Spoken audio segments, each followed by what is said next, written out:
வணக்கம், நான் சரஸ்வதி மோகன்ராஜ் பேசுகிறேன்.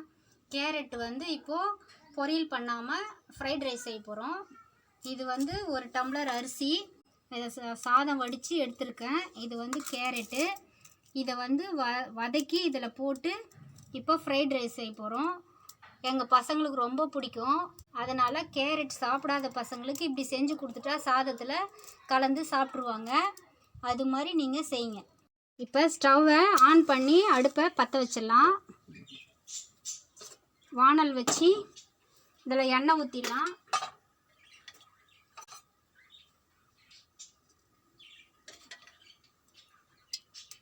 வானல் காஞ்ச உடனே எண்ணெய் ஊற்றுறேன்.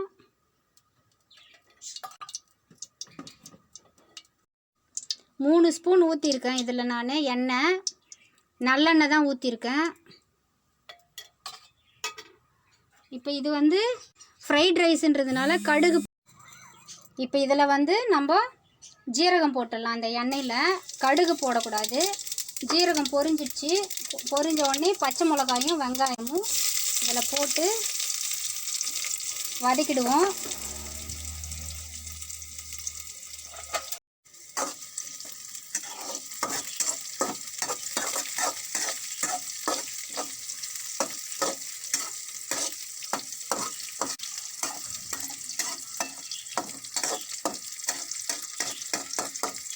தோசை திருப்பியில் தான் நான் பொரியல் பண்ணுவேன்.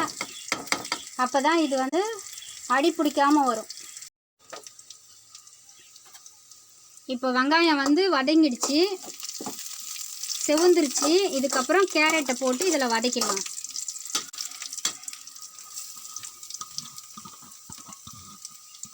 கேரட் போட்ட உடனே மஞ்சத்தூள் கொஞ்சம். இது ஃப்ரைட் ரைஸுன்றதுனால மஞ்சத்தூள் போடாமல் வெறும் உப்பு மட்டும் போட்டு இதை வதக்குறேன். ஒரு ஸ்பூன் சால்ட் உப்பு.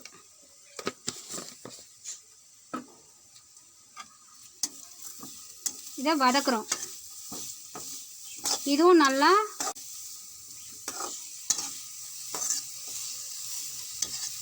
வதக்கிடணும்.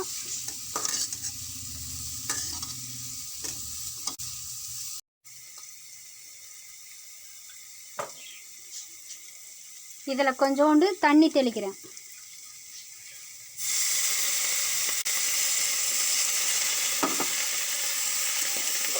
நிறைய ஊற்றக்கூடாது. ஃப்ரைட் ரைஸு கொஞ்சம் பச்சையாகவே இருக்கணும்.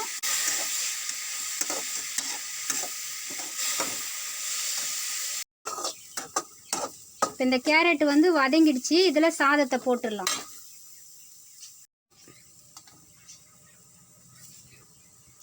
இதை போட்டு ஒரு 5 நிமிஷம் வதக்கினா போதும்.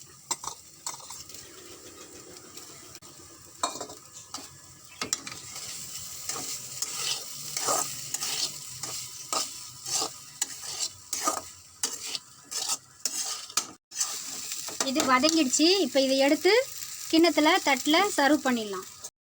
கிண்ணத்தில் போடுறேன். இப்போ இது உங்களுக்கு பிடிச்சிருந்தா இது மாதிரி செஞ்சு பாருங்கள். இது பிடிச்சிருந்தா நீங்களும் செஞ்சு பசங்களுக்கு கொடுங்க. லைக் பண்ணுங்கள், ஷேர் பண்ணுங்கள், சப்ஸ்கிரைப் பண்ணுங்கள்.